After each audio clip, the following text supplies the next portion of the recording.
This report is brought to you by Cerule, makers of a new category of plant-based products scientifically proven to naturally increase the number of adult stem cells in circulation. This offers a variety of benefits to reduce the effects of human aging.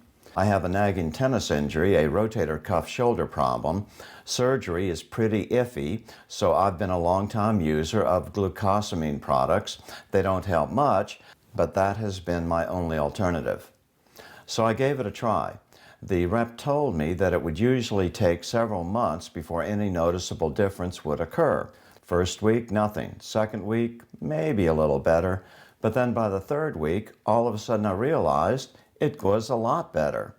All I can say is Stem Enhance has worked for us, and non-invasively. Yes, I could have paid $5,000 to have a stem cell injection into my shoulder, but it wears off. Why not stimulate the body's natural ability to generate the stem cells itself, which then travel naturally wherever they are needed for a fraction of the cost? One visit to a doctor can cost more than a month's supply of this product. There's a lot of science behind this. I wouldn't be advertising it otherwise. This works. Check out their website at billstill.cerule.com. There's also a 30-day money-back guarantee on a single bottle purchase, so you can try it risk-free. Good evening. I'm still reporting on the coup. Heretofore, this channel will attempt to strictly adhere to new policies announced by some social media platforms that insist on moderation when discussing the policies of the current administration in regards to the downtrodden immigrating across the U.S. southern border. Well, the latest figures from the CBP, the U.S. Customs and Border Patrol, are in, and Democrats will be pleased to learn that Joe Biden's humanitarian efforts have yielded another bumper crop of newly welcomed Americans over the course of fiscal year 2023, a new all-time record for downtrodden migrant encounters at the U.S. southern border. According to the official numbers just released by the CBP, for fiscal year 2023, which ended on October 1st, encounters at the southern border topped 3.2 million in the last 12 months, hitting their all-time high in September with 392,000 in a single month. That's a 23% increase year over year. That one-year increase is more population added than any of the 20 of the existing U.S. states. However, in a New York Times article on October 29th, that figure was inaccurately reported as a mere 2.05 million downtrodden entering the country, which would have been a 26% decrease. Such a number, however, could lead alert readers of the NYT to conclude that Biden had stumbled in his revolutionary zeal. But fear not, this oversight will certainly be corrected in time for next year's post-election festivals. Incredibly, however, opposition still exists. According to former Customs and Border Patrol Director Mark Morgan, this increase caused great concern to those who continue to insist on making America great again. And now, well, we know terrorists are coming in. We've known for a while. Now some associated with Hamas, they may be bringing in explosives. Our government knows it, and not much seems to be happening at all. We'd like to bring in, once again, Mark Morgan. He's the former acting CBP commissioner. He's a Heritage Foundation visiting fellow. And Blaine Holt, our favorite retired brigadier general from the Air Force. Welcome, gentlemen. Mark Morgan, first to you. You know this crisis better than anyone else and how nothing seems to be happening. It's a matter of when, not if, there's a terrorist attack at this point, huh?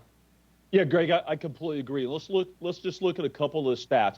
In the past 34 months, we've had 1.7 million known gotaways from 180 different countries, including many countries that we know harbor, facilitate, sponsor, and encourage terrorism. We know in the past 34 months, we've apprehended over 280 illegal aliens on the FBI terror watch list. We've apprehended tens of thousands of what we call special interest aliens, again, from countries that we know harbor, sponsor, and facilitate terrorism. The question is, so how many terrorists and how many special interest aliens are among the 1.7 million known gotaways? You don't have to be a border security expert or genius to know. There is a clear and present danger. Our friend, Michael Yan, is down in the Darien Gap, and it's not just terrorist organizations. Don't count out the People's Liberation Army of China having organized political stability units that form up in Panama, get their orders organized, and then they come on up here. And they could be in a coordinated situation with the other bad actors here. European countries like in Scandinavia and France are actively talking about mass-scale deportations because they can see the threat for what it is right now. Here's one thing we could do immediately, right? So we know the threat's already in here, right? We all agree on that. But here's what we could do immediately. Let's stop the bleeding. Let's stop future threats from coming in. And we know how to do that. Under President Trump, we had the playbook. We had the most secure border in our lifetime, and every single day it was getting more secure. We had a strategy of deterrence, of consequences, and we understood that border security was synonymous with national security. The president of the United States tomorrow, with the stroke of a pen, could start building the wall, could end, catch, and release, could make Mexico step up and join this as the regional crisis it is to stem the flow of illegal migration, to get border patrol agents back on the line, to stop drugs, criminals, and national security threats from overrunning our border. We mentioned Director Wray from the FBI. A big chunk of this is his responsibility. He certainly could help. Here he is kind of tiptoeing around the whole issue. Take a look. The reality is that the terrorism threat has been elevated throughout 2023, but the ongoing war in the Middle East has raised the threat of an attack against Americans in the United States to a whole nother level.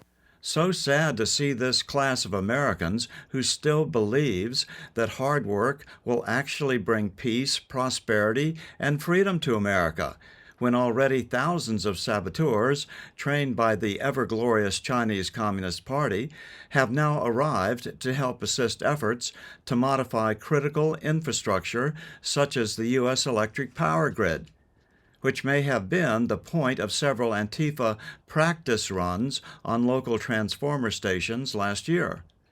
These were surprisingly effective, leaving some smaller towns in southern North Carolina without power for several days in order to give local residents a taste of the quiet purity of the olden days of pre-electricity America.